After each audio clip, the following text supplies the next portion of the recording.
Basic है, उसके बिना हम इस चैप्टर में बिल्कुल एक कदम भी आगे नहीं बढ़ सकते। तो सबसे पहले हम बात करते हैं डायरेक्शन कोसाइन की। डायरेक्शन कोसाइंस, चलिए डायरेक्शन कोसाइंस, इसमें देखिए 3D है, तो यहां पर x और y के साथ एक स्पेस में एक और एक्सिस आएगा जो कि बिल्कुल हवा में होगा, उसको बोलते हैं z एक्सिस। तो मान लीजिए कि ये x एक्सिस बना दिया आपने, ये आपका y एक्सिस और ये आपका z एक्सिस, ठीक है। ये x एक्सिस, ये y एक्सिस, ये z एक्सिस और ये O।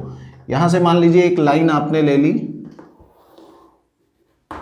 OP, ये लाइन OP, ये OP लाइन x एक्सिस के साथ एक एंगल मेंटेन करती है अल्फा, और ये लाइन OP y एक्सिस के साथ एक एंगल मेंटेन करती है बीटा, और ये y एक्सिस के साथ बीटा, और ये z एक्सिस के साथ ये वाली जो लाइन है, ये जो लाइन है OP, ये z एक्सिस के साथ जो एंगल मेंटेन करती है वो है gamma.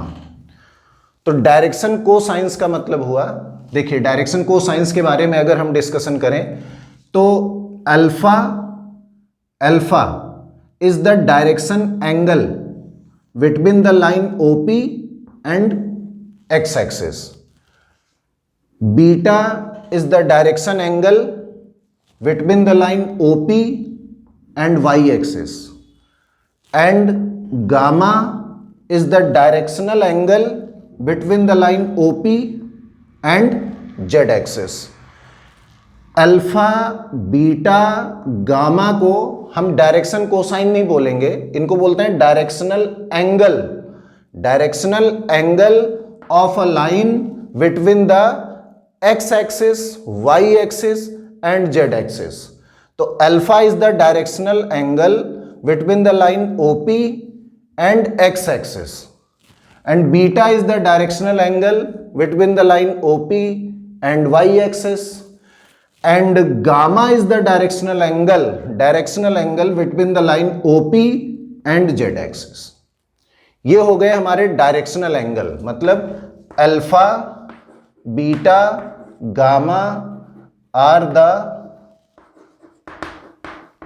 Directional angles between the line OP and different axis, उसमें x, y, z ये तीनों आते हैं। Alpha, beta, gamma are the directional angles of the angles between the line OP and different axis x, y, z। चलिए ये तो हो गई एंगल की बात कि 3 डायमेंशनल स्पेस में जब कोई लाइन OP कहीं भी लाई करती है, ठीक है, तो उसका एंगल x के साथ कितना बनता है, y के साथ कितना बनता है और z के साथ कितना बनता है, तो इनको बोलते हैं डायरेक्शनल एंगल। अब अगर मैं बात करूं the cosines of directional angles alpha, beta and gamma, the cosines of directional angles alpha, beta and gamma are known as the cosines of directional angles alpha, beta and gamma are known as directional cosine, direction cosines। the cosines of directional angles alpha, beta and gamma are known as direction cosines. बहुत simple सी बात है, alpha, beta, gamma के बारे में हमने discuss कर ही लिया कि एक लाइन है जो कि ओरिजिन से पास हो रही है, उसको रिप्रेजेंट हमने OP से किया, और वो x एक्सिस से जो एंगल बनाती है उसको अल्फा बोलते हैं, अल्फा से हम रिप्रेजेंट कर लेते हैं, और वाई एक्सिस से जो एंगल बनाती है उसको बीटा से रिप्रेजेंट कर लेते हैं, और जेड एक्सिस से जो एंगल बनाती है उसको हम गामा से रिप्रेजेंट करते हैं, और उनको हम कहते क्या है ना, एंगल्स को बोलते हैं direction angle, angle of direction या डायरेक्शनल एंगल, जो भी आपको सुटेबल हो, जो भी आपको कन्वीनियंट लगे आप वो बोल सकते हो। तो the cosines of directional angles, अब इन्हीं अल्फा बीटा गामा के साथ हमें ना वो कॉस लगा देना है ट्रिग्नोमेट्री वाला। चलिए लगा देते हैं, लिखा भी है वही, the cosines of directional angles alpha, beta and gamma are known as direction cosines। तो हमें क्या होगा, जो अल्फा के साथ हम cos लगाएंगे तो ये बन जाएगा cos अल्फा, बीटा के साथ जब हम cos लगाएंगे तो ये बन जाएगा cos बीटा, और गामा के साथ जब हम cos लगाएंगे तो ये बन जाएगा cosine of gamma। तो this is the cosine of alpha, cosine of beta and cosine of gamma। These three things are known as direction cosines।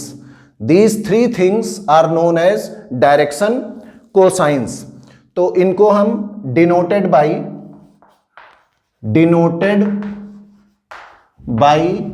L, M and N, इनको हम किससे डिनोट करते हैं, L, M और N से।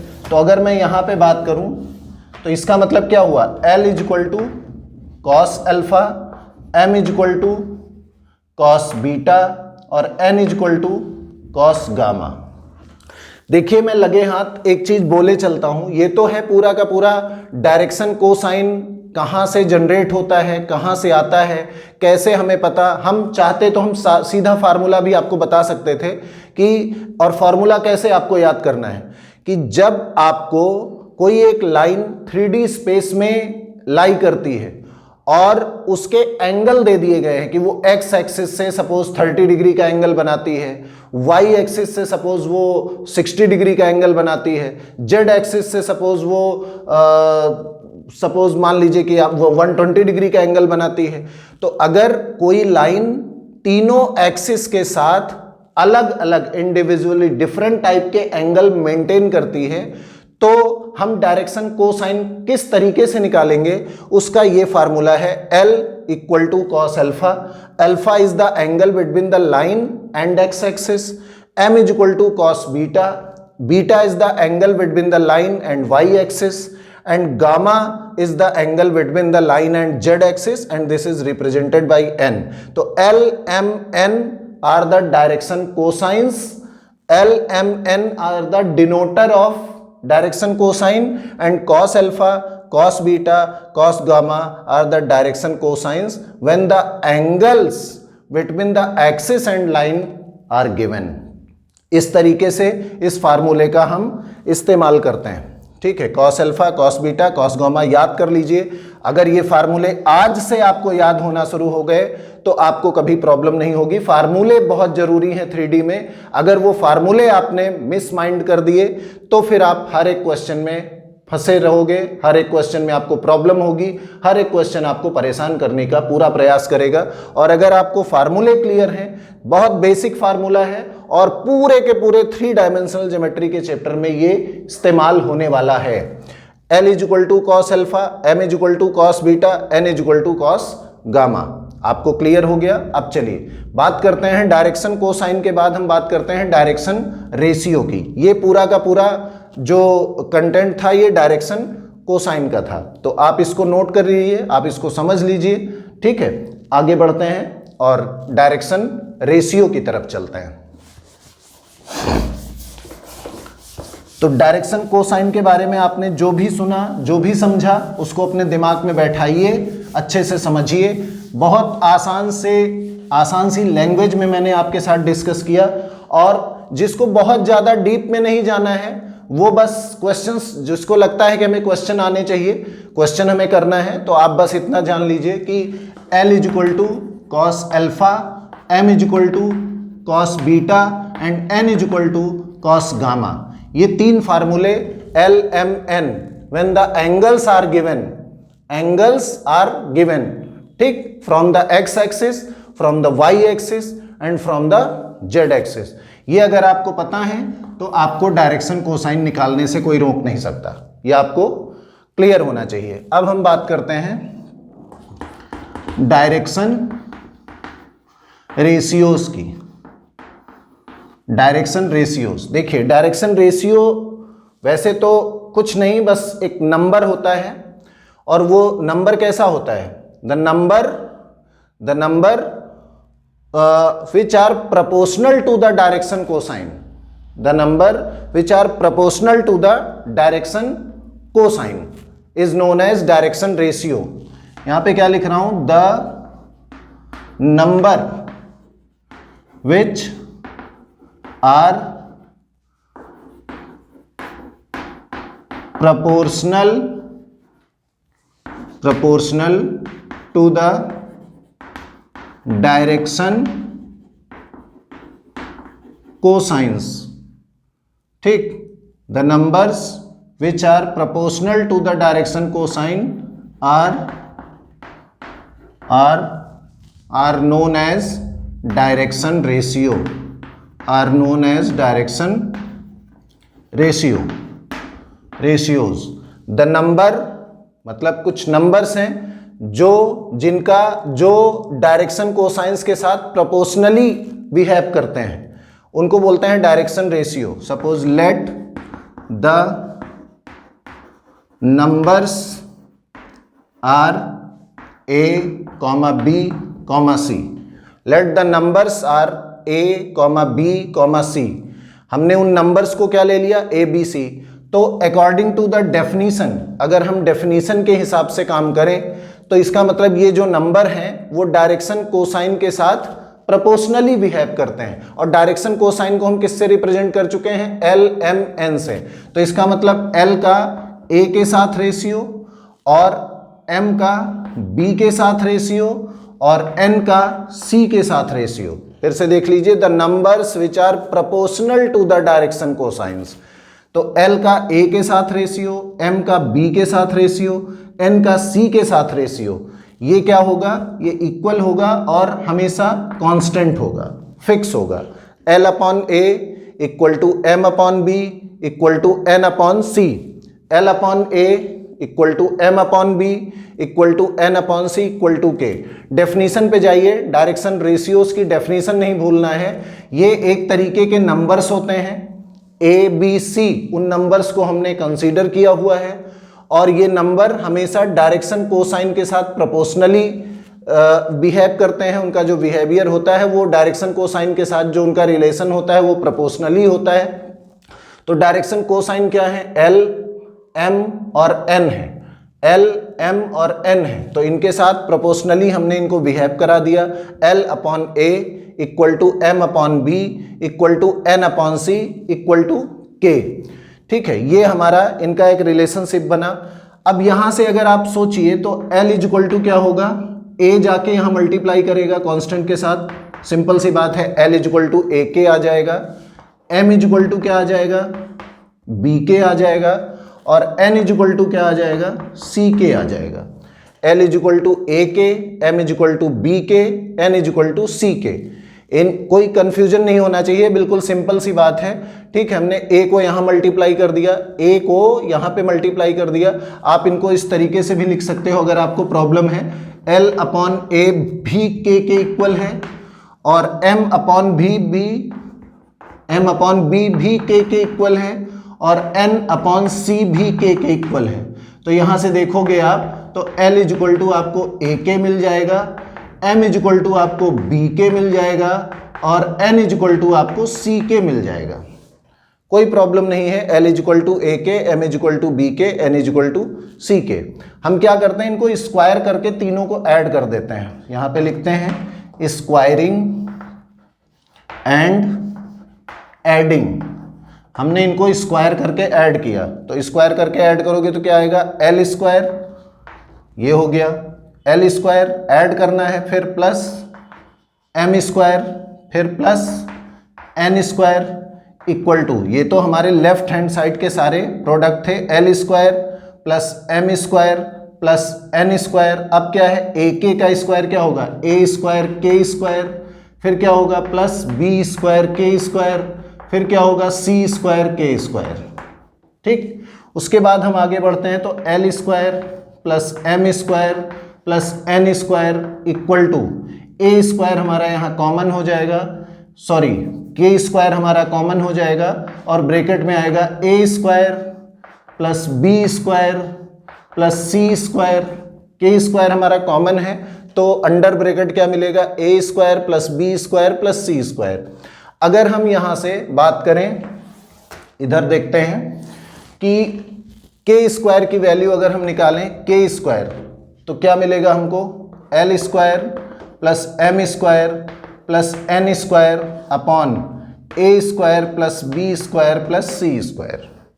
Very simple, K square equal to L square plus M square plus N square upon A square plus B square plus C square. ये हो गया। अब थोड़ी देर के लिए इधर ध्यान दीजिएगा, एक रिकॉल कराना चाहूंगा एक फार्मूला आपको। क्लास 11th की ट्रिग्नोमेट्री में आपने ये पढ़ा था, cos square alpha plus cos square beta, cos square alpha plus cos square beta plus cos square gamma, cos square gamma, इसकी वैल्यू 1 होती है। ये क्लास 11th की ट्रिग्नोमेट्री में था और अगर आप यहां भी चाहें तो आप इसको कर सकते हैं, कोई प्रॉब्लम नहीं है, ये सॉल्व हो जाएगा। Cos square alpha plus cos square beta plus cos square gamma is equal to 1। तो अगर कॉस अल्फा आपने क्या किया है, L is equal to cos alpha होता है, L is equal to cos alpha होता है, तो अगर L is equal to cos alpha है तो ये क्या हो जाएगा, ये एल स्क्वायर हो जाएगा। ये कॉस स्क्वायर बीटा है तो कॉस स्क्वायर बीटा है तो ये क्या हो जाएगा, ये एम स्क्वायर हो जाएगा। ये कॉस स्क्वायर गामा है तो ये क्या हो जाएगा, ये एन स्क्वायर हो जाएगा। L square plus M square plus N square हो जाएगा इक्वल टू, इसकी वैल्यू क्या बनेगी, 1।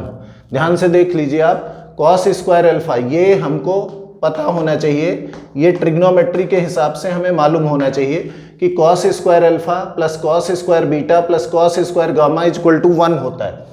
तो L square plus M square, L कहाँ से आया, cos alpha is L, cos beta is M, cos gamma is N, तो L square plus M square plus N square is equal to 1 होगा।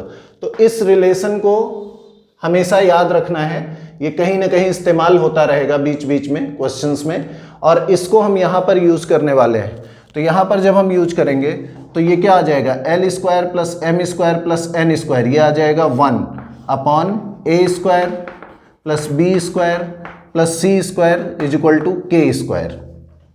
अब यहाँ से अगर हम स्क्वायर हटाएंगे तो ये आ जाएगा तुम्हारा K equal to plus minus 1 upon under root A square plus B square plus C square.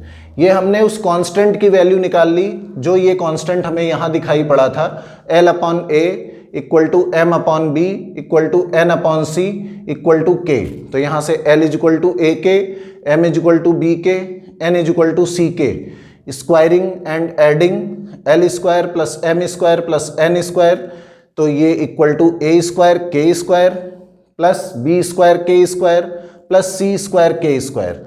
तो L square plus M square plus N square is equal to, इसमें देखिए साफ साफ कॉमन आपको नजर आ रहा है के स्क्वायर, तो के स्क्वायर बाहर कॉमन आ गया, तो A square plus B square plus C square. तो के स्क्वायर की वैल्यू फाइंड करने के लिए हमको इसको इधर डिवाइड में लाना पड़ेगा, हम ले आए K square equal to L square plus M square plus N square upon A square plus B square plus C square.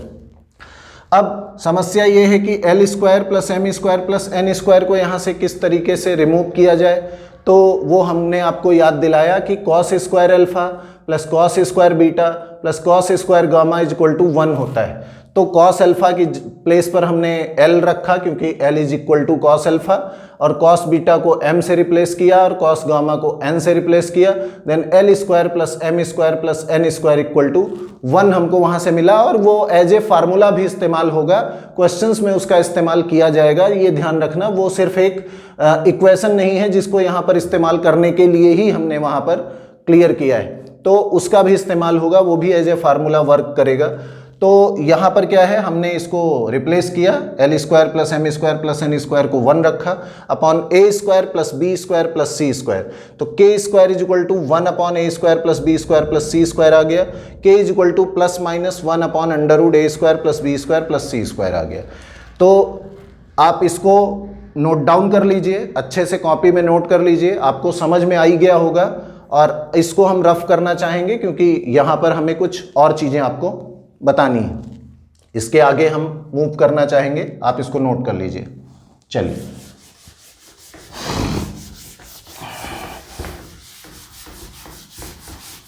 आजकल तो स्क्रीनशॉट का जमाना है, फटाफट नोट कौन करता है।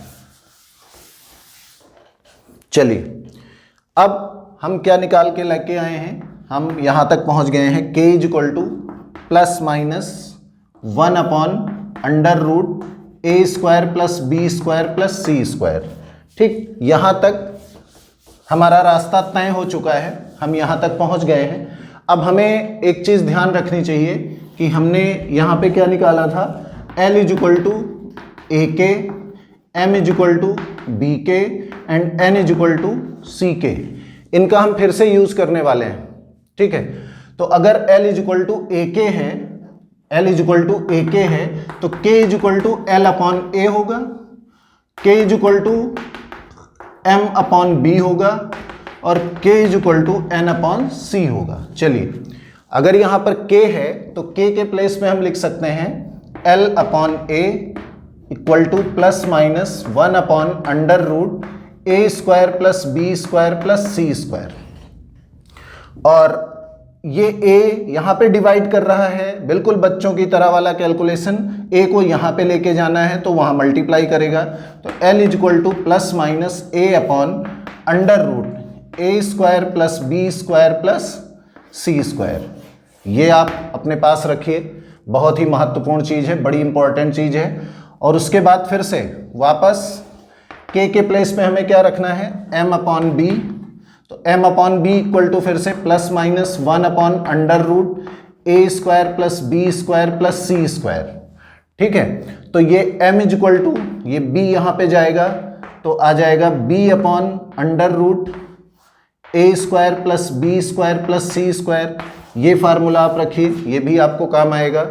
और अगर मैं इधर से आके आप देख लीजिए तो k के प्लेस पे अब हम n अपॉन सी भी रख सकते हैं। तो n upon C is equal to plus minus 1 upon under root A square plus B square plus C square. तो ये c जब यहाँ से हटेगा तो ये यहाँ पे आ जाएगा, तो एक ये फार्मूला आपका बन गया। तो ये फार्मूला नंबर 1, फार्मूला नंबर 2 और फार्मूला नंबर 3। ठीक है, तो बहुत अच्छे से आप देखिए, l is equal to plus minus a upon A square plus B square plus C square, m upon b equal to plus minus 1 upon A square plus B square plus C square, m is equal to plus minus b upon under root A square plus B square plus C square, और n is equal to plus minus c upon under root A square plus B square plus C square. इन फार्मूलों के बारे में बस एक छोटी सी बात ये बोलना चाहूँगा, इन फार्मूलों का इस्तेमाल हम तब करते हैं, बहुत आसान से तरीके से आप क्वेश्चन से कैसे इसको मैचअप करोगे। इन फार्मूलों का इस्तेमाल हम तब करते हैं जब हमें क्वेश्चन में direction ratios of the line given हो या उनको निकालने का कोई जुगाड़ दिया हो, कोई क्लू दिया हो। ठीक, कोई ऐसा ऑप्शन दिया हो जिससे डायरेक्शन रेशियो हमें पता चल सकते हैं और हमें डायरेक्शन कोसाइंस निकालना हो। हमारा क्वेश्चन में जो टास्क हो, क्वेश्चन ने जो हमसे पूछा हो वो डायरेक्शन कोसाइन पूछा हो और जो गिवन हो वो डायरेक्शन रेशियोज हो। फिर से उसी बात को मैं रिपीट करता हूं, आप ध्यान से सुनिएगा। When the direction ratios are given in the question, ठीक, और हमको डायरेक्शन कोसाइंस फाइंड करने हैं। ठीक, टास्क हमारा डायरेक्शन कोसाइन निकालने का हो और डायरेक्शन रेशियोज हमें गिवन हो। हर क्वेश्चन का अपना एक बेसिक पॉइंट होता है कि उसमें कोई चीज अगर पूछी जाती है तो उससे कनेक्टेड कोई चीज दी जाती है जिसकी हेल्प से हम किसी सॉल्यूशन की शुरुआत करते हैं, हम किसी सॉल्यूशन को आगे बढ़ाते हैं, क्योंकि हमारे कॉन्सेप्ट क्लियर होते हैं और हम उसकी कनेक्टिविटी को ढूंढने में कामयाब होते हैं। तो डायरेक्शन रेशियो अगर गिवन है तो that is the connectivity of the solution ठीक है, वहां से हम स्टार्ट होंगे और ये हमें पता होना चाहिए कि हाँ L is equal to A upon A square plus B square plus C square under root, M is equal to plus minus B upon under root A square plus B square plus C square, N is equal to plus minus C upon under root A square plus B square plus C square. ये हमको पता है। इसका मतलब हम अगर direction ratios A B C, याद करिए हमने ए बी सी उन नंबर्स को कंसीडर किया था जिनका डायरेक्शन कोसाइंस के साथ जो रिलेशन है, जो बिहेवियर है वो प्रोपोर्शनल था। वहीं से लेकर के इन फार्मूलों तक हम इस मंजिल तक पहुंचे हैं। तो direction ratios A B C are given, then how to find the direction cosines, then these three formulas we can use for finding the direction cosines. तो इनका इस्तेमाल करेंगे। एक बार हमने क्या क्या चीजें करी हैं डायरेक्शन कोसाइन और डायरेक्शन रेशियो को लेके, हम एक बार पूरा बोर्ड साफ करके इरेज करके इसको और आपको फिर से मैं रिकॉल करा देता हूं। तो आप जरा ध्यान से देखियो, अच्छे से समझियो, दिमाग मत हटाइयो, ठीक। जो हमारा डिस्कशन चल रहा है एकेडमिक के बच्चे बहुत ध्यान से देखें, उनका बोर्ड आने वाला है और ये चैप्टर उनके बोर्ड में धमाके के साथ आने वाला है। तो आप मेरी बात अगर समझ जाओगे तो कोई क्वेश्चन आपको वो फंसा नहीं सकता। आप अपने फंसने की तैयारी ना करें बस। तो देखिए, सबसे पहले हमने बात करी थी डायरेक्शन कोसाइन की, डायरेक्शन कोसाइंस की। तो हमने बात किया था यहाँ पर एक फिर से ये y, ये x, ये z, एक लाइन हमने OP ले ली थी। x के साथ इसका एंगल अल्फा था, y के साथ इसका एंगल बीटा था और z के साथ इसका एंगल गामा था। तो अल्फा बीटा गामा को हमने बोला था डायरेक्शन एंगल। क्या बोला था? Direction angles. फिर हमने बोला था इनके साथ कॉस लगा दीजिए, कॉस अल्फा, कॉस बीटा और कॉस गामा। तो इनको हमने बोला था डायरेक्शन कोसाइन, डायरेक्शन कोसाइंस। इस फार्मूलों इनका हम यूज कब करते हैं? When angles are given. सबका अपना अपना लिखने का तरीका होता है। जिस तरीके से चीजें समझ में आ जाएं, आप चीजों को समझा पाएं, आप उसी तरीके से चीजों को एक्सप्लेन करिए। जरूरी नहीं है कि अगला क्या लिख रहा है तो मैं भी वैसा लिखूं, ऐसा नहीं।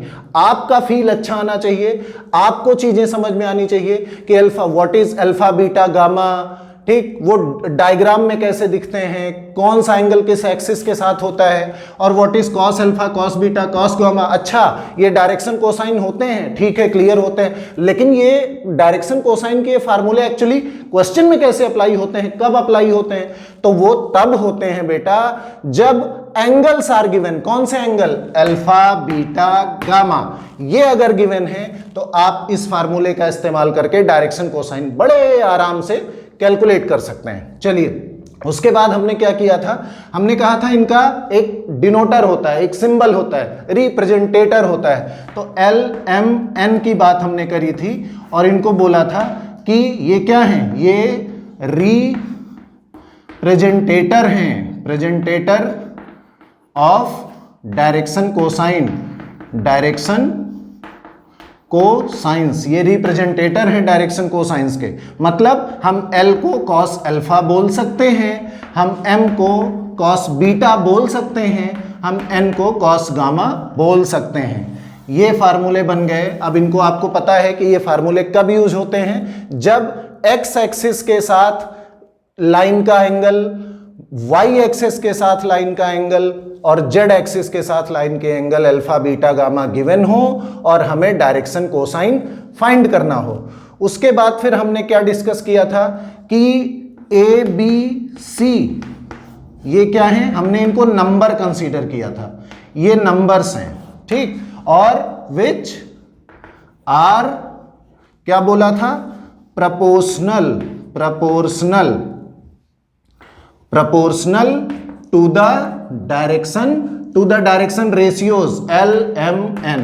इनके साथ direction cosines which are proportional to the direction cosines. A B C को हमने नंबर कंसीडर किया था और जो डायरेक्शन कोसाइंस के साथ प्रोपोर्शनल होते हैं, तो वहां से हमने किस तरीके से फार्मूला डिराइव किया था मैं उधर नहीं जाना चाहूंगा।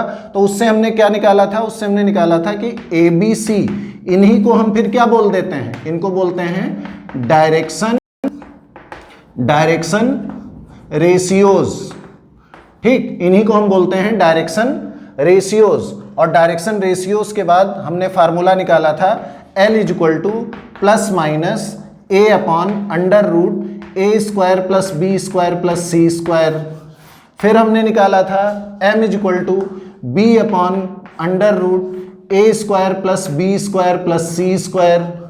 फिर हमने निकाला था N is equal to plus minus C upon under root A square plus B square plus C square. इस फार्मूले का इस्तेमाल, इन तीन फार्मूलों को हमने वहां से जनरेट किया था। और इन फार्मूलों के बारे में हमने आपको बताया था कि इन फार्मूलों को हम तब फाइंड करते हैं, तब हम यूज करते हैं, तब हम अप्लाई करते हैं जब हमें डायरेक्शन कोसाइन फाइंड करना हो, LMN, और हमें डायरेक्शन रेशियोज ABC गिवन हो। इन फार्मूलों का हम तब इस्तेमाल करते हैं जब हमें डायरेक्शन कोसाइन फाइंड करना हो और डायरेक्शन रेशियोज गिवन हो। और इन फार्मूलों का हम तब इस्तेमाल करते हैं जब हमें डायरेक्शन कोसाइन फाइंड करना हो और angles of the line with the different axis X Y Z के साथ एंगल्स गिवन हो। इन फार्मूलों का हम तब इस्तेमाल करते हैं जब हमें डायरेक्शन कोसाइन पता करना हो और हमें लाइन के एंगल तीनों एक्सिस के साथ डिफरेंट एंगल्स गिवन हो। और ये इनका आपको पता ही। और एक चीज हमने बीच में बताई थी कि रिलेशन जो है, यहां पे मैं लिख दे रहा हूं रिलेशन, यहां पे, ठीक, रिलेशन बिटवीन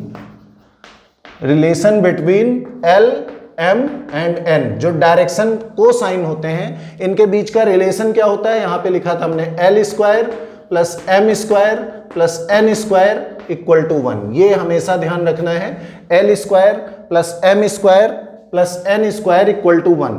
तो इन सब चीजों को देखिए, जो आपकी पहली एक्सरसाइज है, एक्सरसाइज 11.1 NCERT, ये जो पहली एक्सरसाइज है, वो अगर आपको इतना कंटेंट पता है, आपको इसके बारे में मालूम है, सारे फार्मूले आपको पता है, सारा चीज आपको क्लियर है, तो आपकी 11.1 NCERT में कोई भी क्वेश्चन ऐसा नहीं होगा जो आपको फंसा दे, आपको परेशान करे। तो लेकिन फिर से मैं बता दे रहा हूं कि जितनी चीजें ये आज मैंने ये डिस्कस करी हैं, ये सारी आपको बिल्कुल फिंगर टिप पे होनी चाहिए, बिल्कुल आपका माइंडसेट इनके अबाउट क्लियर होना चाहिए। आपको 11.1 में कोई प्रॉब्लम नहीं होगी। हमने सिर्फ 11.1 का डिस्कशन किया है। एक बहुत छोटी सी चीज हमारी छूट गई थी, मैं आपको बता दे रहा हूं कि अगर ओरिजिन से ये लाइन इस तरफ जाती है OP, तो इनके जो एंगल हैं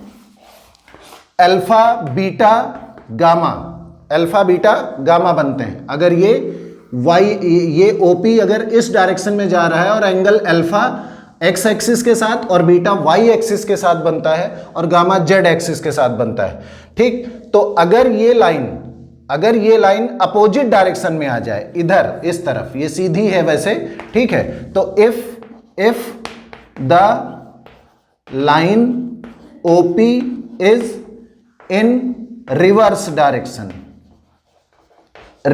डायरेक्शन, तो जो इधर देखिएगा, जो डायरेक्शन एंगल होंगे, डायरेक्शन एंगल जो होंगे वो क्या होंगे, अभी तक जो अल्फा था वो पाई माइनस अल्फा हो जाएगा, जो बीटा था वो पाई माइनस बीटा हो जाएगा, जो गामा था वो पाई माइनस गामा हो जाएगा। 180 से माइनस हो जाएंगे।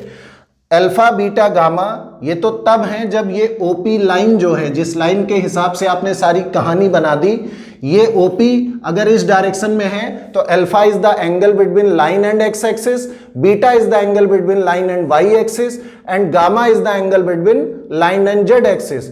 If this line will be in the reverse direction, अगर ये P इसका मुंह उधर, इसका टो उधर ना हो करके इधर हो, तो यही जो डायरेक्शन एंगल होंगे, alpha pi minus alpha will be the angle between the line and x axis, pi minus beta will be the angle between the line and y axis, and pi minus gamma will be the angle between the line and z axis.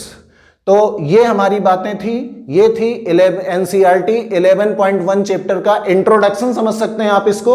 और अगर ये सारी चीजें clear हैं तो हम आगे चलेंगे क्वेश्चंस पे। तो मिलते हैं ब्रेक के बाद। धन्यवाद।